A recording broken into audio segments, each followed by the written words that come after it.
Welcome back. I'd like to start this segment by thanking our volunteer crew and the Shaw staff that makes this program happen every week.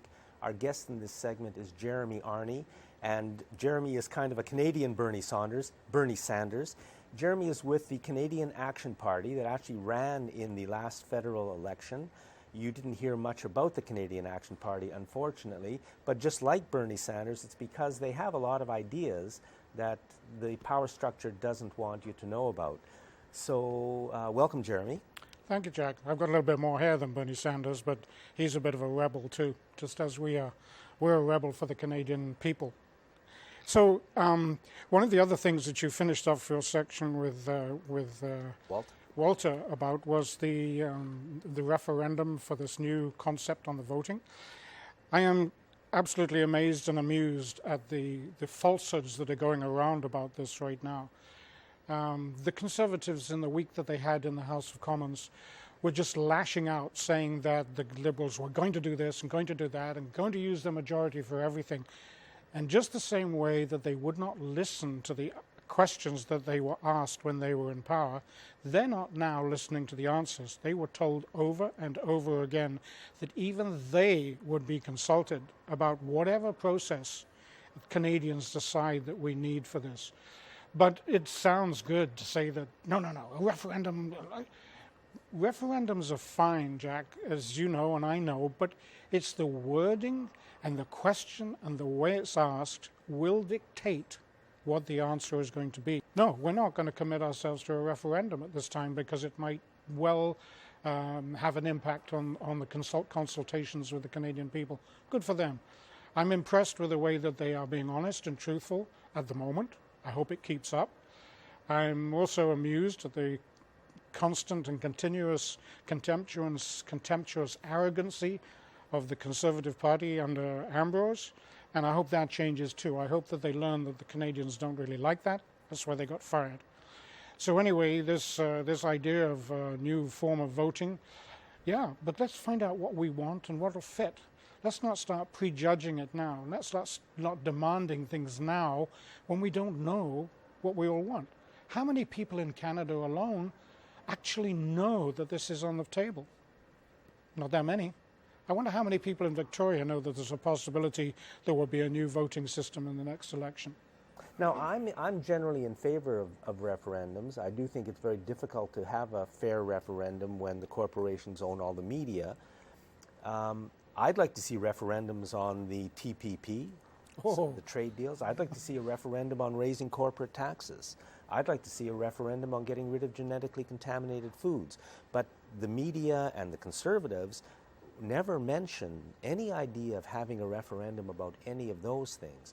They talk about having a referendum on voting reform because they don't want voting reform. That's the only reason that the corporate media and Ronna Ambrose are talking about referendums now. It's got nothing to do with democracy. It's got nothing to do with anything except maintenance of corporate power. That's true. And in fact, it's up to us to make sure that we talk to all our MPs. And in this area, they're nearly all, well, they're all NDP except for one, and that's Ms. May. And they're all in favour of this change anyway. So it's up to us to make sure that we talk to our MPs, all of us, and ensure that they are on board with what the Liberals are trying to do and come up with their own ideas and talk to their constituents. I mean, this is something fairly foreign to all of them. Talk to their constituents. They're used to being told what to say and what to do with whips. And the idea that we can talk to them and they can listen to us is foreign. And it shouldn't be. I mean, the whole concept of the Canadian Action Party is that we're for the people of Canada. We will have no whips. We'll have methods of calculating, of finding out what every member of our constituencies want. Not just our supporters, but everybody, because we're representing everybody, whether they voted for us or not. They should have a right to have a say in how we react to their wants in the House of Commons. And the TPP, what can one say about the TPP that hasn't already been said, except to say perhaps that it is the most treasonous, treacherous attack on the sovereignty of Canada since this attack first started with the deal between our unesteemed Brian Mulroney and the broken-down actor Ronald Reagan, a crook and a broken-down actor. They started this. The new round was perhaps started by Campbell and Klein, who got together with Tilmer, which had this same investor protector clause in it, which means that any corporation in BC that doesn't get the opportunity to do something in Alberta can take it before a tribunal, the same way, not a law court, but a tribunal, and win money from whoever, or be awarded money from whoever. They started this, and this was the green light to Mr. Harper to bring it into everything, everywhere. I think he claims they signed 38 deals, and they've got 3 or 4 still pending. That's an awful lot of countries with an awful lot of corporations that can come after your money and mine, because it's the taxpayers who are going to pay for all this awards, all these awards that are given to foreign corporations. And worse than paying money for the awards is that our governments lose the right and the power to legislate on our behalf. Exactly. These trade tribunals under TPP and under NAFTA and everything else actually overrule our national laws. They overrule them because they are not legal. They are simply part of an investment deal that allows any corporation or entity that perceives that it has lost money as a result of a law or a rule or a regulation that exists not only federally but also provincially and municipally with CETA and TPP. So that's any little bylaw that would stop a foreign entity from making money out of the people in Victoria, for instance, will allow them to take us to the tribunal. Not us, and but that's the federal that's court. why we're not hearing anything about the TPP in the media. I mean, the media has completely blacked out that story. They're filling the news with other things, but the TPP, on a scale of 1 to 10, where is its importance, do you think? 25. Yeah. It's the lifeblood of Canada, really, because if we have no sovereignty, where are we and what are we? If we have no right to make laws and rules and regulations of our own to protect ourselves, our resources, and our environment, where are we and what are we? So while we are all focused on ISIS and terror, which the corporations create and through their media fill us with fear, the corporations who own the media are taking over our nation through the back door with things like the TPP and many others. Yes. Let's move on to the Bank of Canada, which is a major part of the Canadian Action Party platform, I think. Yeah, I'm not going to go through the whole history of No. it, but I would say this, that the Liberals want to invest in Canada, and I'm 100% behind that, as are all the members of the Canadian Action Party. Yes, please do. We desperately need investment in Canada. However, don't do what has been done since 1974. Go to the banks and the international banks and the international investors and borrow money from them at compounding interest rates. We have our own bank. There is no reason not to use it.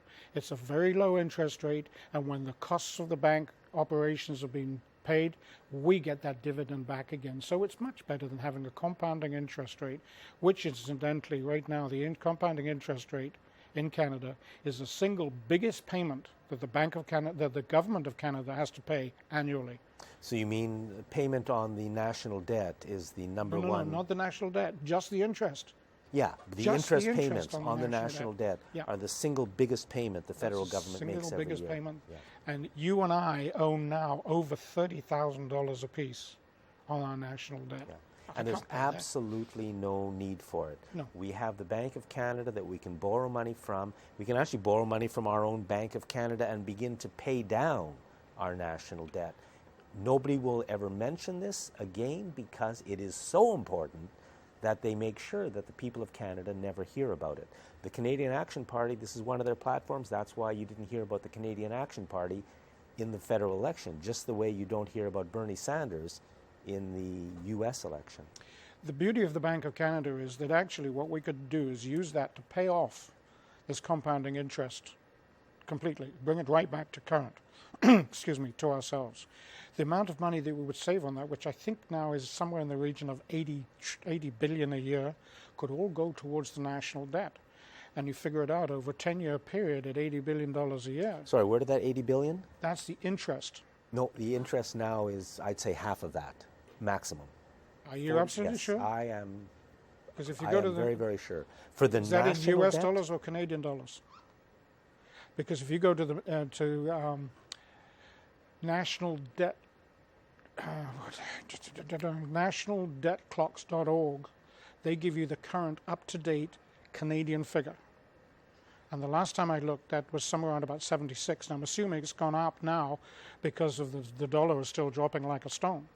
But the point is, if we pay that off and we don't have that payment to make each year, that money can be put against the national debt. So in 10 years, our national debt would come down by, you say it's 30 billion. I think you're way low on that, Jack. But even at that, that's 300 billion comes off our national debt simply because we're not paying that compounding interest. Yes, it's a huge issue that Canadians know nothing about. And really, it's something we should all know. We should all know about it. We should be able to discuss it intelligently and come to decisions. Jeremy, we're out of time. Darn. Next time.